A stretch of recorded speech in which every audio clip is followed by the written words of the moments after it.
I've always known my husband and his high school best friend, Rhea, were incredibly tight. Rhea actually played matchmaker for us back when we met at our fashion design course, so there was never any reason to doubt their friendship. By the time we finished our course in college, Rhea and I had become good friends too. Our bond grew stronger after I started dating Josh, who is now my husband. Looking back, I realize Rhea and I did share some common ground, but now it seems like she was just using it to get closer to Josh. And honestly, the more I think about it, the less surprising it seems that Josh might have been doing the same thing, using me to be closer to Rhea. My husband and I have had a typical relationship. There weren't any red flags. Our communication seemed pretty smooth. We had a good sex life and yada yada. Honestly, if I didn't have this conversation with my husband and Rhea, I don't think I would have ever known what all was going on behind my back. I'm not sure if this was because of how good they were at hiding all this or if I was just plainly blind and ignorant, but yeah, I didn't really know so much was going on behind my back. Well, my husband and I started dating when he and I were around 17, got engaged at 20, and got married at 21. It's been 6 months since we've been married, and ever since we got engaged, my husband and Rhea have been working on renovating the house we bought together. This house was huge, so I thought it was pretty understandable that it took them about a year to renovate it. Between that time period, Josh and I got married too. Our marriage was blissful, at least to me, because I thought it brought us even closer than we were. Right after our marriage, I saw changes in Josh. He had become more communicative about his feelings, fears, and thoughts towards our relationship. Although as a parent, thoughts toward our relationship would often be negative, like him often discussing how he thought our marriage wouldn't work without any solid reason. Red flag, I know. I still went on along with our relationship because I love this man. For his and my love, both for each other and this relationship, would heal everything. Unfortunately, I was soon to realize that the love only came from one side and was going to be unrequited love, making already hollow from the inside love come crashing down. You see, 6 months into our marriage, and our house was done being renovated. I was so happy, so I invited Rhea and some of my husband's other friends over for a meal because of the contributions they had made into the renovations of our house. It was a nice Saturday when everyone came along with their wives. We had a nice meal where we talked about me and my husband's future plans and answered some other questions you'd expect people to ask a newly married couple. Things started to seem off as questions started rolling in about our house. The wives were asking me about how I was planning to decorate my bedroom, how I was planning to do my closet, yada yada. I was happy to answer these questions because it felt nice to see someone interested in what I was doing. However, this wasn't the case for my husband. This man looked like he was getting increasingly uncomfortable, and not just him, but Rhea too. The uncomfortableness was so much that it was quite visible. Quite a few people asked my husband and Rhea if everything was okay. Well, of course, they said it was when nothing was okay. The day went on as obviously there was nothing we could really do unless they opened up to us. And oh boy, when they did, I wasn't able to help them. Well, you see, this one meal turned into my husband's friends and their families staying over until late.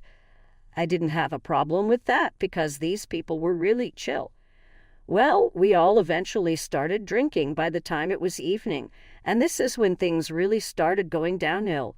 No one was crazy drunk, just a little buzzed, I'd say, except for, guess who, my husband and Rhea. The two got drunk out of their minds within the span of an hour. Now that I think about it, I feel like it was completely intentional because the two pulled me aside and told me that we needed to talk. Yes, not just my husband and I, but Rhea too needed to be there. Well, I instantly had a weird feeling in my gut like something was going to go wrong. So, obviously, having a bit too much to do after a long time and scrolling too much through Reddit, I decided to start the audio recorder on my phone and get into the guest room. And boy, was it worth it. So I'm sitting there as Rhea and my husband fumble to get their words in order. They start off by confessing how they both started liking each other right around the time the two met me. This alone was shocking to me, shocking enough that I started crying. Well, then they continued by saying that they didn't know what to do, how they were scared, yada yada. It didn't make sense to me, though, since there wasn't much to be scared about here. If my husband would date me, then he would date Rhea too. After expressing this through anger, Josh drops this bombshell on me. Rhea is his cousin. I hadn't known this because her parents were cut off from the family because of some issues. I was completely bewildered. None of it added up for me. How could this guy who's been best friends with this girl for years and claims to love her turn out to be her cousin? I sat there in utter shock. I suppose Rhea and Josh interpreted my silence as a sign that I was starting to understand. That's when they laid out their terms for me. It turns out they expect me to accept their relationship and let them carry on, all while I'm married to Josh. According to them, we should make the best of this situation and share Josh. Letting Rhea have him for a couple of days of the week, and then letting me have him for a couple of days of the week. Not only that, I should also make separate living arrangements while the two have their time together. So, according to these people, I should move out of the house I paid for. This wasn't all. Y'all. Rhea fought telling me the fact that they made a separate room for themselves instead of the walk-in closet that I wanted for myself for their time because, of course, they wouldn't want to make me uncomfortable while they have sex together in my house. I was disgusted and shocked. It took me a couple of minutes to get the words out of my mouth. But I told them to be ready to see me in court because there was no way that I would move into the house. I also told them to pack it up and leave the house as soon as possible because there was no way I wanted to deal with them. Not sure why, but this reaction shocked them.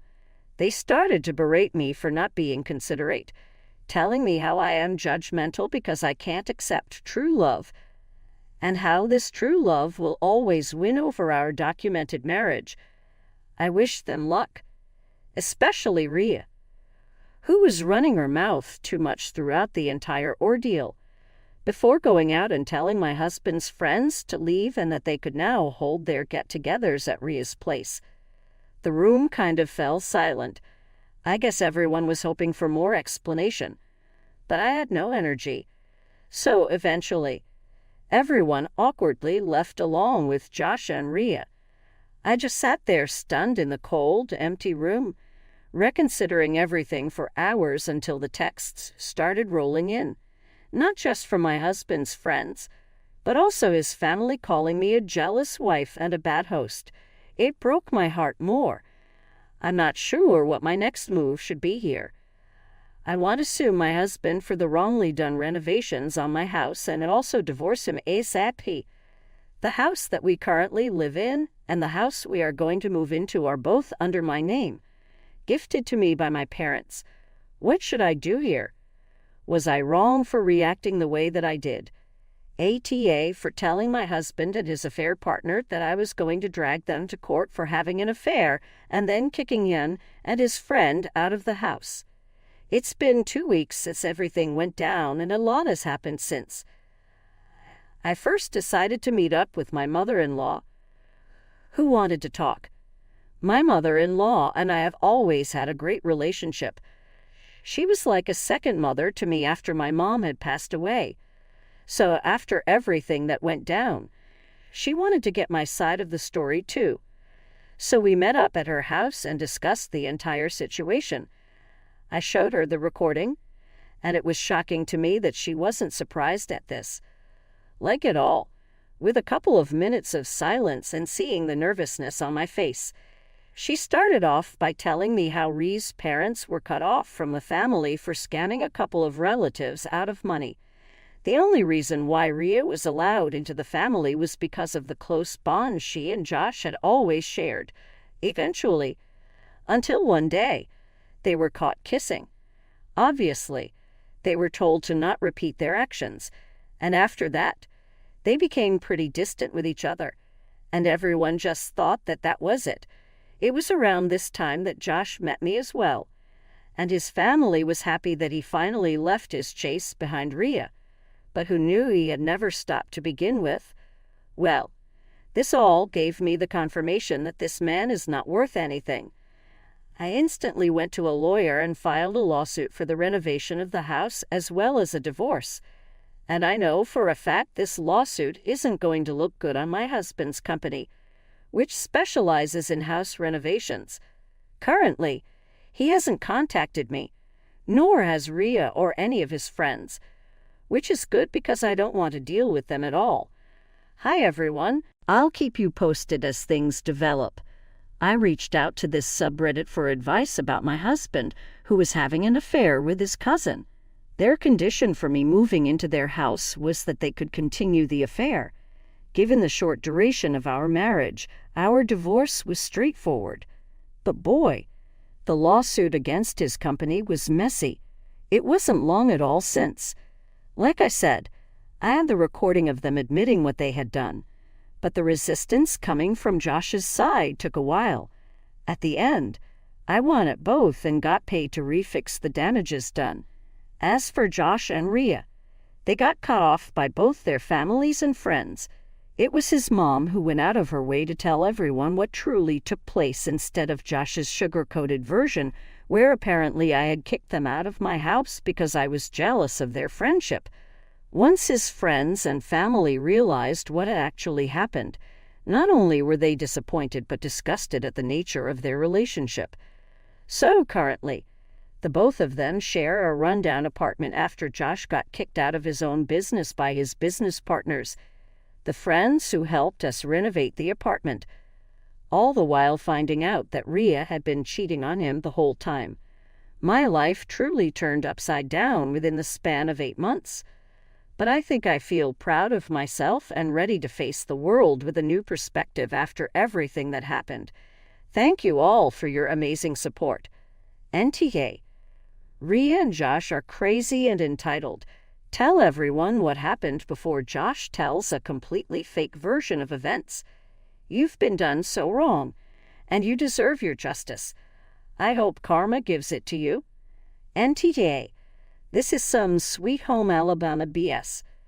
Please get yourself STD tested and kick these people out of your lives along with the people who think you're wrong for reacting the way that you did. For context, I, 33M, have been pretty much messed up since my childhood. I married the love of my life, and together we have one child, 7F.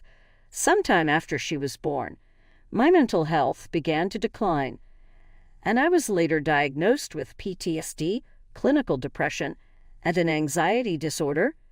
To spare all the details, I got help and was medicated. Everything was great for a few years until the meds didn't seem to work any longer. 15 months ago, I started messing around with street drugs, and that quickly got out of control. By March, I at my worst. I tried to do it alone because I hated the way the drugs were making me feel, and I couldn't watch my family suffer any longer. April 28 was my last time ever using it. I packed my bags and headed off to rehab on May 2nd. When I get 90 days, my counselor made the recommendation of visiting home for 24 hours.